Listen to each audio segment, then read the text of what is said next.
Hey, what's up, you guys? It's Bloody Jacob here to bring you another weekly review on The Strain. And once again, I'm continuing reviewing every episode each week it airs. And this week we'll be reviewing the third episode of the first season called Gone Smooth, which actually has a couple different meanings, which I'm sure you'll pick up on if you watch the episode. But basically, yeah, another solid episode out of this show. I'm still very impressed with what it's done so far and where it's heading. Yeah, so I'm really liking the direction, and yeah. So this week we basically get quite a few more scenes of the survivors from the plane. Like Gabe and I forget the other names of the people, but there's a lawyer, and then there's a Redfern, the pilot of the plane, and then there was, of course, the concerned father. He wasn't really one of the survivors, but there's that girl whose body disappeared, And then, of course, there's the other guy who has his wife and his dog and all that. And, we basically got some really creepy scenes out of those characters. Just seeing their transformations into vampires, slowly progressing along. Like, with Gabe, we have even more development with his transformation. And we see him, he's starting to wear a lot more paint as a way to cover up his paling skin, and he's wearing eye contact as a way to mask all the red in it. And after last week when he bit that girl in the neck, he's developing a much more avid taste for blood, so there's that. And and the big scene we got from him this week is when he was in the bathroom, or he was at least looking in some kind of mirror, and we see him take his wig off, and as his actual hair is starting to fall out like we kind of expect it to. And then he takes his eye contacts out, they're almost completely red minus the irises and things like that. So it's really, really creepy. And and then probably the worst thing of all for him personally is probably when his what do we want to say here, reproducing organ, we'll say that, that falls off, and he flushes it down the toilet, and thus then we get a shot of him, and he basically has no reproducing organ anymore. We'll put it in that way, which actually sounds just as creepy, really. But you guys know what I mean. So that is kind of an interesting part of the transformation, of a vampire transformation I haven't really seen before. But hey, it's fun, it's creepy, so yeah, I'm for it. So there's that, and like I mentioned, there's another infected. He's at home with his wife and his dog, and we see him, his wife's telling him, maybe you should have listened to that doctor, saying you may still be sick, maybe you should have been quarantined, and he's brushing it off. And the big scene we got from him this week is when he pulls out some raw meat from their fridge, and we see him actually drink the blood from the meat, just straight out of it, and out of the dish they had it in. And and the kicker is his wife seen him as well. His wife seen him doing that, and one of those weird tongue things came out of his mouth too. She's seen that as well. So it's gonna be interesting to see how she handles that next week, if she gets much of a chance to anyway. We'll see how that goes for that couple. And let's see what else. There's a lot more that happened. I'm just trying to gather my thoughts and make sure I don't miss anything. Let's see. And also his dog was barking at him quite a lot too. So the dog's starting to sense that there's something changing about him pretty drastically. And a lot of animals, especially dogs, a lot of times can be really intelligent like that, and sense different dangers and things like that. So that was kind of cool to see. And we didn't really see the lawyer this week. The woman who was also infected that left. But I'm sure we'll see more of her at some point, and she'll probably be already pretty far along when we run to her again. And let's see, and of course there was, his name's slipping my mind right now. Give me a second, guys, if you could. How are you guys doing anyway? You having a good day? Good night? It's good. Anyway, let's see, yeah, Jim Kent. He's one of the CDC's administrators, and he works with, of course he works with Goodweather and Nora. And, of course he's connected to what Thomas and the rest of them are setting up, the vampire. And he doesn't fully know what's going on, but we find out he's sort of bribed with money and the idea that his wife could actually get some severe treatment that she would need to survive a disease she has. So yeah, you can really understand why he'd go to this length, even though he probably senses that something's not right about what they're doing. And of course, he totally understand why he would, if he even has a chance at saving his wife's life. In that sense, you understand it. But at the same time, you really shouldn't be doing that, man. And, of course he arrives late to work for Goodweather and stuff like that. So there's that as well. And, so that will end well one or the other, we know that. Let's see, and of course, we had some great, family scenes with Goodweather going to the meeting about his son's custody, with his ex-wife and all that. And, yeah, of course the woman who's running it talks to the son, and, his son, and she asks him, what does he want, what does he think about what's going on? And the son basically tells her that, I know both my parents just want what's best for me, but then he ends up basically saying that, he wants his dad to maybe see him 2 or 3, or I think it's 1 or 2 or 2 or 3 weekends per month, so he can still, work on his job as much as he needs, and, basically not stress himself out with taking care of him all the time at the same time. And yeah, you understand that the kid's actually being really smart, and he's being, reasonable to his father, but of course, Goodweather doesn't like him saying that, because he wants, as much as he's into his job and as much as he's dedicated to his job, he still has that burning feeling building up inside him that he really needs to hang on to his son and spend time with him. He really does care, and sort of tears him up that with the idea that he's not going to be able to see his son nearly as often as he feels that he needs to. So yeah, that was a really emotional scene. Great acting from Corey Stahl as Goodweather once again. And then of course we see him go outside. He's upset, he's angry. And, we see his ex-wife, Kelly is her name. And we see her, who's played by Natalie Brown, who played Julia on Being Human. And we see her talk to Goodweather, and and they get into a little bit of an argument. And yeah, it was funny. It's frustrating because I don't know if it was the network or just my TV or what's going on with the weather around here, but the channel actually froze twice throughout the episode, so I had to turn to another channel and then turn it back.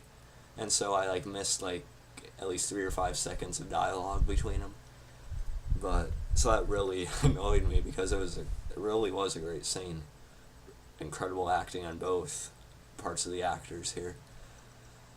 And so basically they're disagreeing about what the son said about the arrangement and things like that. Once again, really well done scene. I know some website reviews and certain fans have been complaining that we don't like the family scenes, we don't care about that, we just want to see Goodweather work and get to what's going on. But really though, come on, you gotta appreciate these little character scenes. I think they're doing actually a really good job of helping us to relate to Goodweather and just to really feel for him, really, and just add that emotional, relatable aspect to the character, which I find really, really well done so far. Especially with these couple of scenes, and the scene an episode or 2 ago where he went to that AA meeting. It's just really, really key scenes into building up a character, I think, early on, or anytime really. And yeah, so I welcome more of these things. These are some of my favorite parts of the episode. If not my favorite parts of the episode, are these character building moments, which I find really fascinating and interesting. So yeah, I really love all that about his family and stuff. And so there's definitely that. Once again, it's not I forget everything that happened. I'm just trying to remember, so bear with me. And of course, Strachian or Abraham. Yeah, I think I might be mispronouncing his last name, but we see Abraham. He's talking to a judge, and he basically puts on an act that he's a confused old man, and he remembers hearing about what's going on in the news and heading to the airport, but he doesn't remember what he's thinking after that because he's old. So yeah, we all know he's just putting on an act for that. But then the judge questions him about the cane he has, which is actually a sword, an ancient sword that he probably got from one of the vampires, or the master vampire he stopped in the past, which we got hints about before. And the judge questions him about the sword, and Strachian basically just says that it's a family heirloom, passed down. It's really just a personal item. It's nothing really that he planned on using to kill anyone, or that's basically what he said. And then we see Nora. She actually tries to talk to Strachian outside the court, or outside, I forget what you'd call it, I'm sorry guys, but we see Nora trying to talk to Strachian, and, she's trying to get more information from him. And, he basically tells her again, that you need to find all the bodies, find a list of them, and destroy them. Because obviously they've turned into vampires, but, it's really too late now. And, of course she just gives him like, oh yeah, how can I really believe that? That sounds ridiculous. She gives him that kind of look. And, he basically just storms off and says she's of no use to him. Yeah, which you understand that no one really believing, like the crazy saying of we must destroy all the bodies or anything at this point. But I'm sure she'll get kind of hit in the face with that eventually. But so a couple of good scenes with Strachian, and we see he got a girl to hack in and get all the list of the corpses from the plane.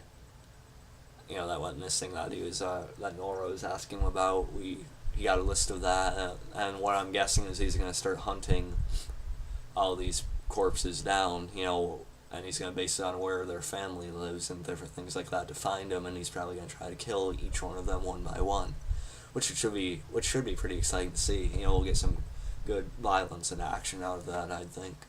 So I'm looking forward to that in the upcoming episodes, and let's see. And of course, last but definitely not least, good weather throughout the episode is trying to help Captain Redfern, the infected pilot of the plane, and we basically see him just going further and further into that transformation I talked about earlier, and he's just gonna be lost at any point in the episode, and we eventually see that Redfern actually got out of the thing they're keeping him in, and I think it's Jim Kent that finds him in the basement of the CDC facility. Excuse me, in the basement of the CDC facility, and he sees him, feasting on these packs of blood, and it really freaks him out. You see the paleness all over his face. He's completely bald, and his eyes are like a dark, very, very dark blackish crimson type of red. And then we see him start to attack Kent before Nora shows up, and he starts attacking her too. Knocks him around a little bit before Goodweather shows up, and Redfern actually tries to shoot out one of those ton things at Goodweather, and Goodweather dodges it like twice, which is pretty cool. And we see Goodweather eventually knock Redfern to the ground with a fire extinguisher, which is really awesome. And we basically see he gets up like twice, Redfern does, and so Goodweather basically has to bash his head or his face in with the fire extinguisher. So that was some awesome action there, and it really well toned. And I like the effects of the ton again, and all the makeup and CGI work is just really really nice. And yeah, and so basically that one scene just changed the rest of the show for the course of the season, especially maybe for the series, because now our characters, our core characters, especially like of course Goodweather, Nora, and Jim Kent, are now aware that this is far more monstrous and brutal and something they've never seen before, and they just had to defend themselves and kill that man firsthand. That man. So really, it's gonna be interesting to see what they say about it now and what they try to tell people, or what they say to each other and what they decide they need to do. So it's gonna be. This show just took a big leap, like just hop the fence to the next part of the story. I feel like so that was really really cool.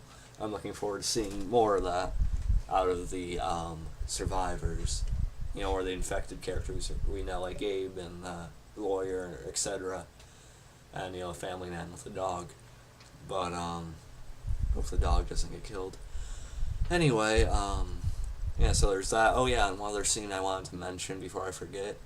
Goodweather's ex-wife Kelly, we see her like sitting outside late at night, and she's just watching. No, she's not watching. She's like flipping through a family photo album. We see old pictures of Goodweather with her and their son, and she starts crying. Because I think we've seen in the past 2 episodes that she wants Goodweather to improve and focus more on the family, and less on his work. But she can't really take him as is. She wants him to sort of make like she told Goodweather earlier, is show that you care, show that you feel like their son is the most important thing in his life. And so I really think she's just waiting for him to sort of turn himself around and invest himself more in his family and less in his work, which is going to be even more difficult now. But you understand her perspective. But you can tell she still really cares for him and probably in her mind wants him to work things out. And we see the sun come down, and he sees her crying, and they sort of sit together outside with a blanket. That was another really nice, well acted and touching scene from the episode, I thought. Again, Natalie Brown, Kelly, great actress, loved her on Being Human. I think she's doing really well in this so far. And yeah, so she's definitely a great cast member, no question. I'm excited to see what happens with this family, of course. I praised that quite a lot.